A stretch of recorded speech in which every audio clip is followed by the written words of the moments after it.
to the Constitution and rule of law in America. And now for this week and next week and the next week and the next week and the next week, we're going to be talking about the U.S. Constitution. It's just part of the Constitution. In fact, it's mostly the Bill of Rights. We're going to go through every single one of those things here. So for the next 5 weeks, we're on the Constitution itself. And I promised you that you'll come away from this with a better understanding of the U.S. Constitution than 98% of Americans. This is not a complicated document. Bob's holding the little pocket Constitution that all of you should have. And that's, good for a quick reference. The reason that I wanted for all of you to have a larger version of the Constitution is because we're going to go through it. Plus, this one is annotated, meaning it's got exactly the words of the Constitution that I wrote up. It's not part of the Constitution. You can throw it away if you wanted to. The United States. This is the Constitution. But this one is annotated. It's annotated it some more, meaning so to show you how it works, if you go down to this big paragraph or what the Constitution originally said in that, and then it says in parentheses, 14th Amendment, Section 2. You can look that up, close parentheses. And then it goes on. You have, of course, the current wording of the Constitution, but in italics you have what the Constitution used to say, and so that you can understand what the change was and why we made the change. And for the most part, I think we've made some pretty good changes to the Constitution. In a few cases, I think that probably we made some wrong decisions, like the 16th Amendment, the federal income tax, and the 17th Amendment, and so on. Well, the 14th Amendment got some great stuff in it. Equal protection and privileges and immunities, but it's got dual citizenship and birthright citizenship. It's got dual citizenship and anchor babies. I mean, the controversy about that. But it also, I'm thinking of the 17th Amendment. I'm not sure. I didn't like the 14th Amendment in law school because it was just so complicated for me for some reason. They didn't understand it very well. The 14th really opened the door for socialism or communism, however you want to say it. In America, How so? There's a whole book that we'll have to... Let me just say something real quickly. The 14th Amendment reminds me of this. I didn't understand the 14th Amendment very well in law school. There was one problem. I hadn't read the 14th Amendment. Most people, I'm telling you, most politicians, I've lobbied in Congress and in 2 state legislatures over the years, and I'm telling you, most of them haven't read the Constitution. They have, just maybe here and there. I've heard that 47% of elected politicians can out name the 3 branches of government. Well, and if they can, they don't seem to. Okay, so let's get into the Constitution here.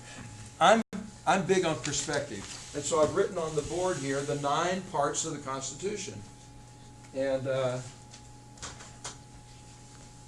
so we'll go through those 9 parts real quickly. Then we'll go back. Before we do that, let me ask you some questions. How many of you? These are just some phrases that are from the Constitution. And maybe by show of hands, if you wouldn't mind. Sovereign. Yes, that's not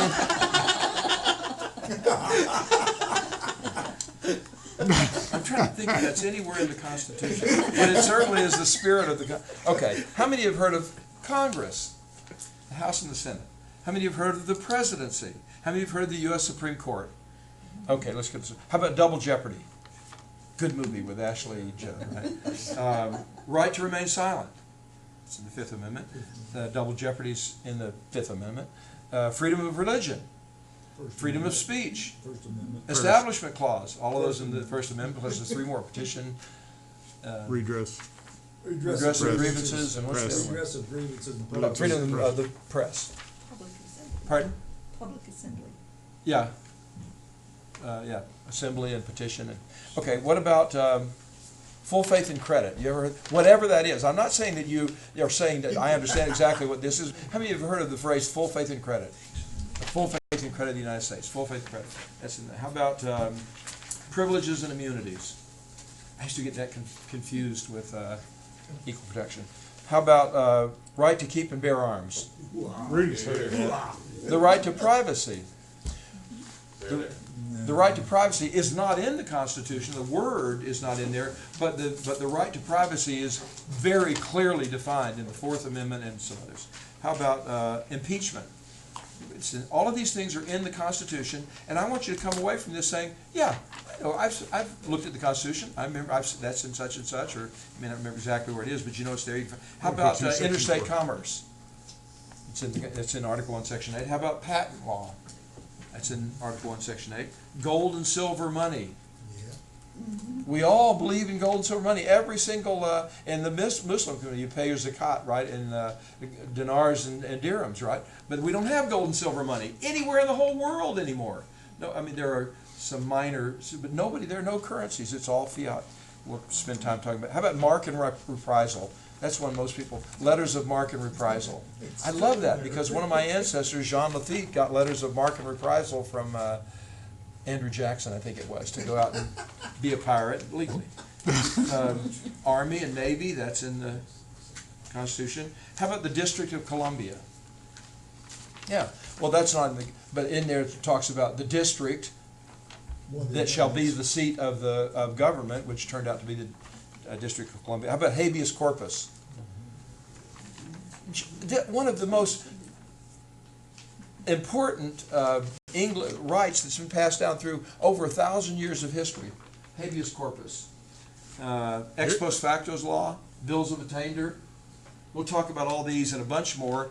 And I want you to look and say, all of that stuff I've been hearing about is in the U.S. Constitution, and it's in a very simple, organized fashion. We have the preamble, which is very simply the introduction. It's just an introductory paragraph, intro. It's just an introductory paragraph. It tells the 6 reasons that the U.S. Constitution was created. And I think we'll read that word for word because it's just one paragraph. And then there are 7 articles that outline our government and our laws, our framework for laws, and then we have the amendments to the 27 amendments to the Constitution, the first 10 of which are the Bill of Rights. We've been talking about God-given unalienable rights from day one here, and we're going to read now about these. Now, so far, we've talked about in the Declaration itself. He said, all men are created equal and they're endowed by their Creator with certain unalienable rights, and among these are life, liberty, and the pursuit of happiness. So there's 3 of our unalienable rights. And then in the body of the Constitution itself, well, let me skip down here. In the Bill of Rights, we listed a whole bunch of them specifically to make sure that everyone understood for generations to come what God-given, we've got about 25 of them that I can count here, of which about 15 of those are criminal due process rights. The right to a fair trial, and a trial by jury, and a speedy trial, and so on. Right to an attorney, the right to not be tortured, and so on and so on. That's in the Bill of Rights. But because the founders did not know that we were going to have a Bill of Rights, in 1787, the Constitutional Convention, we got down to here, and they passed it and sent it out to the states so that 3/4 of the states could ratify it. They did it unanimously. But there was no Bill of Rights to begin with. And so they did list 3 of them in the main body because they wanted to make sure that those were written, and that one of them was habeas corpus, that we'll talk about, no ex post facto laws, no bills of attainder. And I would add no titles of nobility. That's also, all 4 of those are in Article 1, Section 9, I believe. So let's go back to the preamble, if you'll get. This is just the introductory paragraph. I emphasize that this is not a statement of law.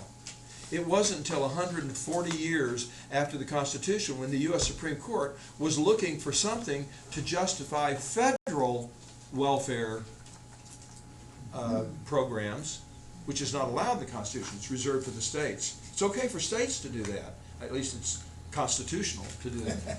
But and then they said, oh, wait a minute, there it is, welfare. Welfare. Oh, the Constitution says welfare. We should do welfare. But as you read this, you will see, and it's words have meaning. We, the people of the United States, in order to, number 1, form a more perfect union, not this real crummy union that we had with under the Articles of Confederation. When are we going to talk about that? Have I talked about the Articles of Confederation much? A little bit.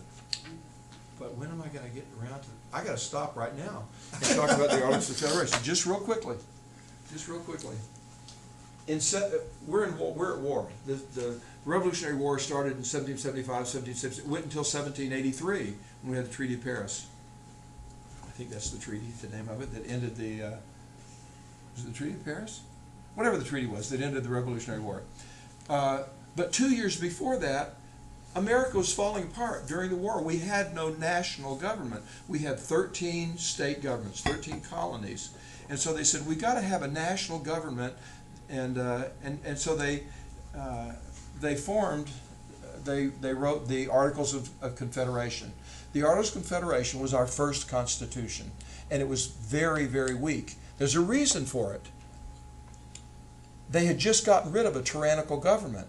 They were worried about having a national government that might be tyrannical, and so they didn't give it any power whatsoever. It had zero power to tax. And they're in a war with the biggest country and most powerful military in the history of the world, and they have no power to tax, to raise money, to buy bullets and guns and uniforms and shoes and to pay the salaries of the soldiers so that they would stay, re-enlist and so on. So they had no power to tax. Everything had to be unanimous. And so on all major votes had to be unanimous. There was one representative from each of the 13 colonies under the Articles of Confederation. And because everything had to be unanimous on important bills, not a single important bill ever passed the U.S. Congress, which was our whole government. That's all it was. Under the Constitution, we're going to end up having 3 branches of government. But this was the government, just the U.S. Congress, and they didn't even have a House and a Senate. It was just one representative, 13 men from each of the colonies, and they had to have unanimity, which they didn't, so nothing ever important ever passed. They were just weak.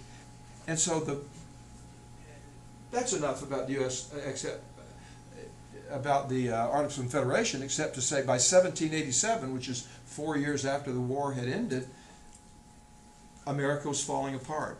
The states were warring against states. They were burning courthouses. They were shooting each other. They were having trade wars and so on.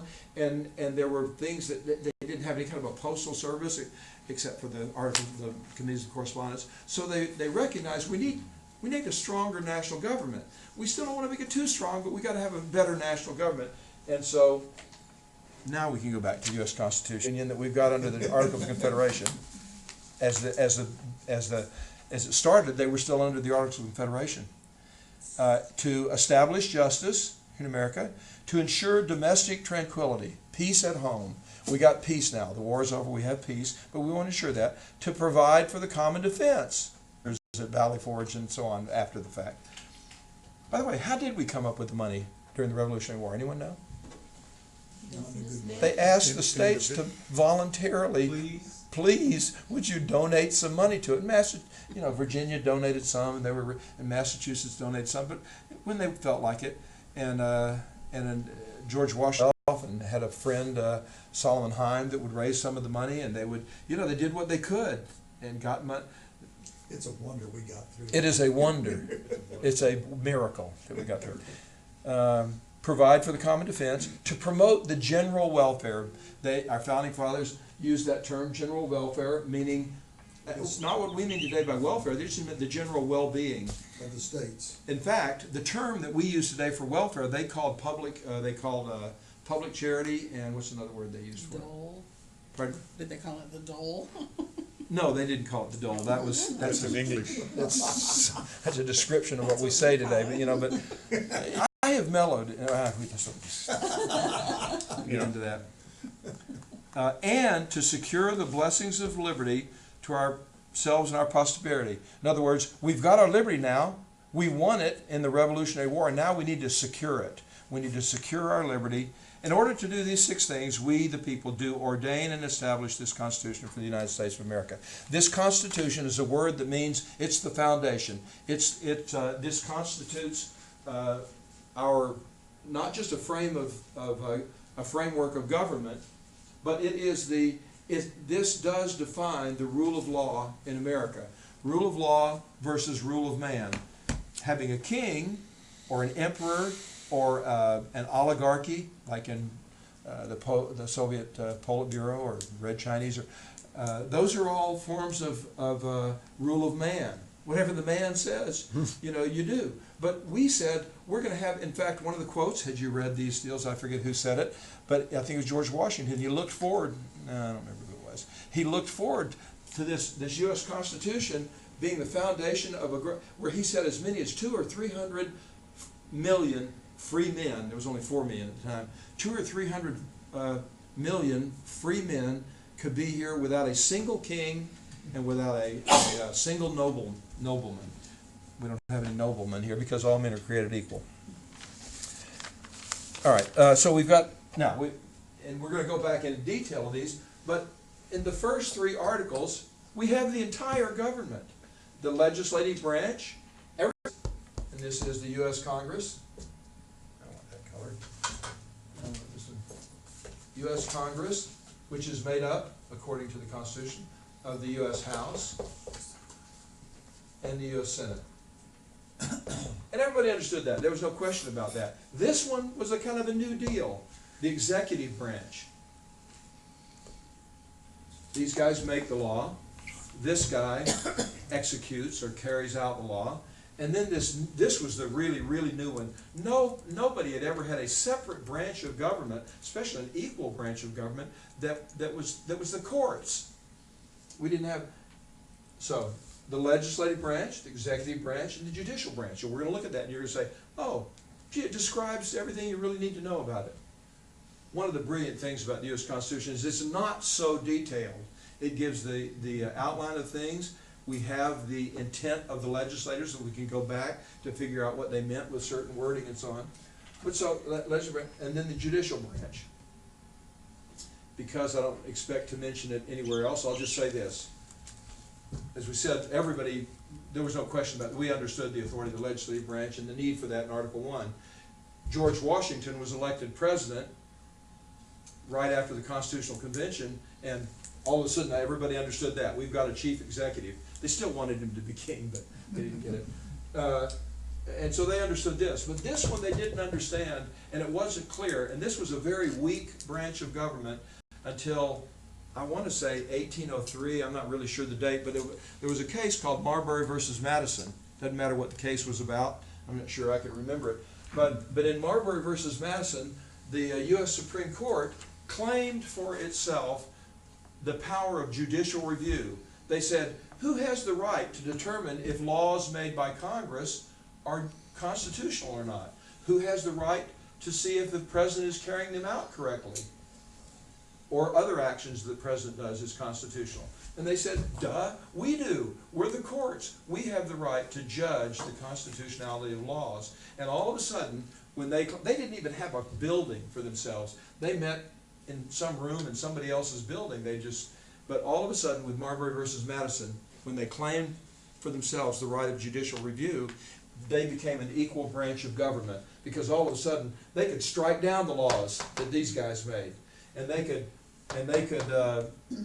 say that actions over here were unconstitutional.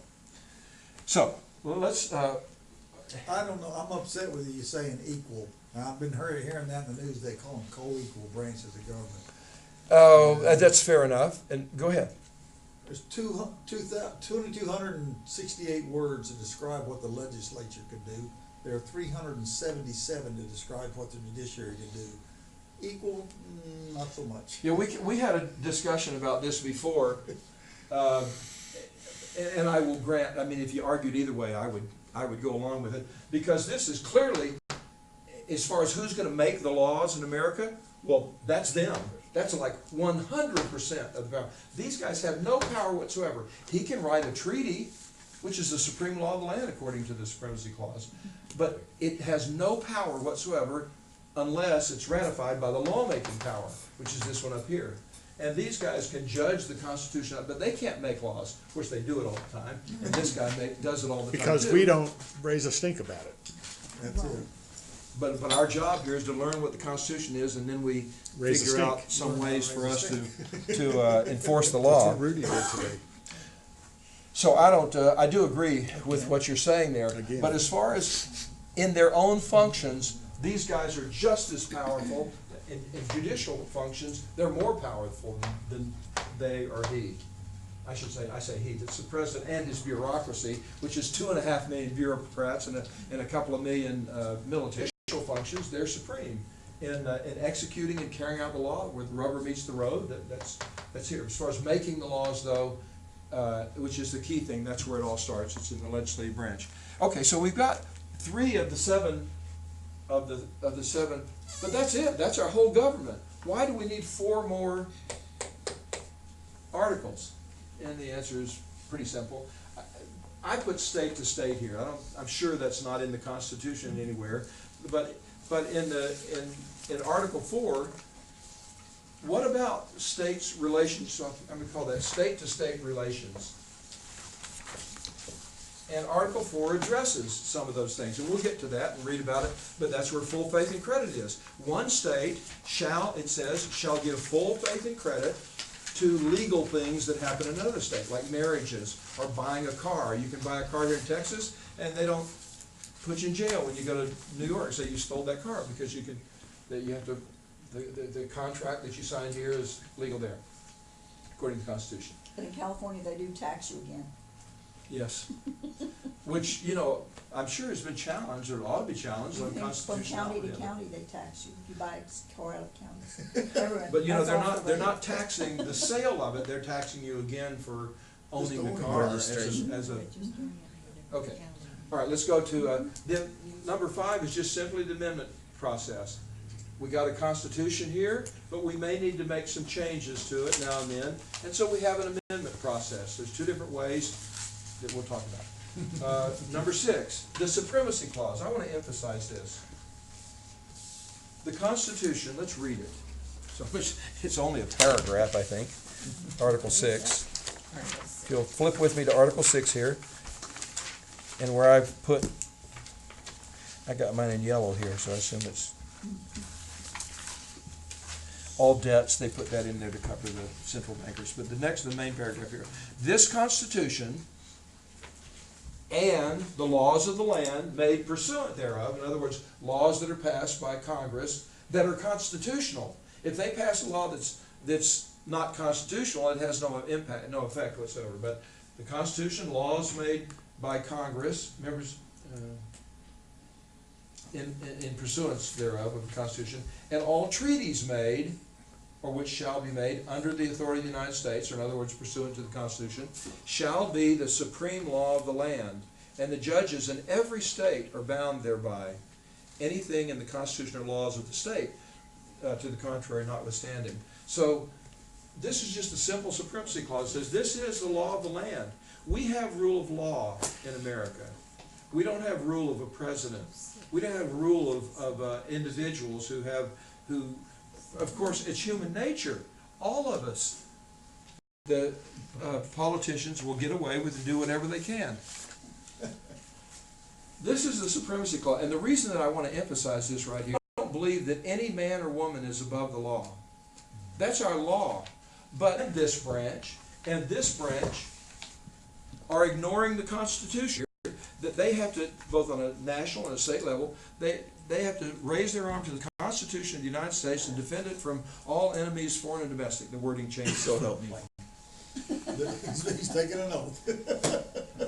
Constitution kook, or Yeah. something like that, right? Dang sovereigns. You darn tootin' word. Constitution kook. And in my book, to decide, do we want to keep the rule of law in America or not? Just say, hey, look, we can have a king,